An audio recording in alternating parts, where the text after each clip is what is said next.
Par exemple, ici, une personne dit insulter notre religion, d'accord, on ne doit pas s'énerver, mais lorsque les responsables de l'État passent à faire des changements au niveau de la loi pour toucher les droits d'une communauté, l'islam, le voile par exemple, etc., qu'est-ce qu'on doit faire et comment réagir en tant que musulman?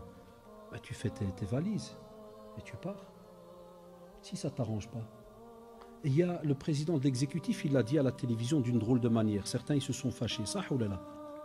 Quand il a dit si quelqu'un n'est pas d'accord, par exemple, il peut retourner chez lui. C'est vrai, il a dit d'une manière un peu dure. Ça a choqué certains. Mais quand tu reprends la phrase d'une certaine manière, elle existe chez nous en islam. La hijra, pourquoi elle a été imposée? Pourquoi le prophète sallallahu a envoyé un premier groupe? Je l'ai dit tout à l'heure. Pourquoi il a envoyé un premier groupe? Pourquoi il a renvoyé après le deuxième groupe? Alash. Ben parce que dès que tu n'as plus aucune possibilité de pratiquer ta religion, l'islam t'interdit de rester dans cet endroit-là. Tu dois te déplacer.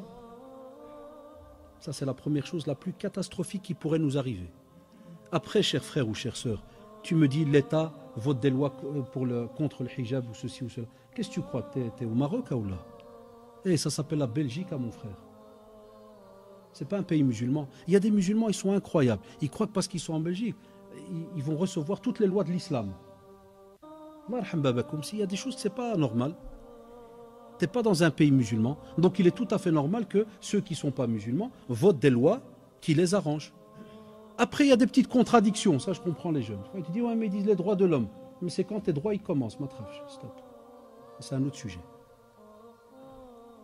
Après, il y a aussi, comme vous le savez, et je l'ai dit tout à l'heure, quel est le niveau des musulmans dans le pays où on est?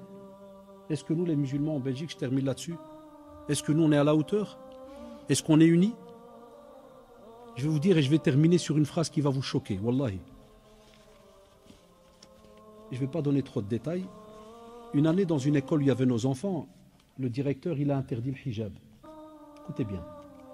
Moi j'étais à la maison. La réunion elle allait se faire dans 1 heure à peu près. Et j'étais un peu ma'assab. J'ai dit à Walidine, il a été voté comme ça, à la sabah, il ne veut plus de hijab. J'ai dit, qu'est-ce qui se passe? Et ma fille elle m'a entendu. Wallah, elle est venue chez moi, elle m'a dit Abi, elle m'a dit Bla ma ta'assab.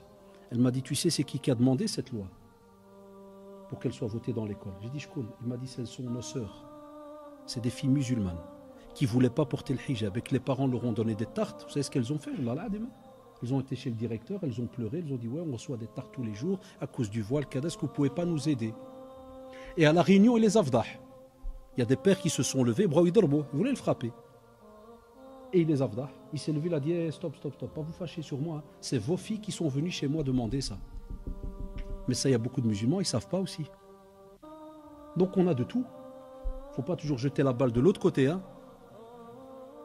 On a aussi des fois des problèmes dans l'éducation et puis on a nos propres enfants qui provoquent ces choses-là. Et puis on a aussi nos propres enfants qui deviennent grands, rentrent aussi dans le monde, entre guillemets, politique et autres, et eux-mêmes décident des choses et n'aident pas les musulmans et ainsi de suite. On a de tout. Et on a des gens qui sont montés, ils sont rentrés en politique, ils aident. On a toutes les marques que vous voulez. Mais le principal, c'est que le musulman, il fait son possible. Un autre exemple, chère sœur ou cher frère, quand tu me dis l'État, la loi, l'État belge se donne le droit d'ouvrir des écoles musulmanes. C'est vrai ou pas? C'est vrai ou pas? Et ils sont où les musulmans? Elles sont où les écoles musulmanes? En Belgique, on a 3-4. 3-4 écoles musulmanes sur toute la Belgique. 600 000 musulmans en Belgique. Il n'y a que 3 ou 4 écoles. Wallah, ya shabab. L'école où mes enfants ils sont là depuis 22 ans, puis la toute première de mes filles jusqu'au dernier, l'école Ghazali, l'école La Plume à la mosquée Khalil et l'école La Vertu à Scarbeck, qui sont associées avec les Turcs. 3 écoles musulmanes sur Bruxelles. 1 ou 2 non confessionnelles, une à Arronne et 2-3 à Charleroi. Ça, il faut le dire, c'est des vérités. Où sont les écoles musulmanes? Donc tu critiques la loi, mais la loi elle te dit ouvre tes écoles, tu veux ton hijab, fais ton école, yallah. Mais on ne veut pas. Quand il y a des projets, il n'y a personne qui veut. Voilà. Fallah jazikoum bi khair pour votre écoute, pour votre patience. Allahumma arina al-haqqa haqqan warzuqna ittiba'ah.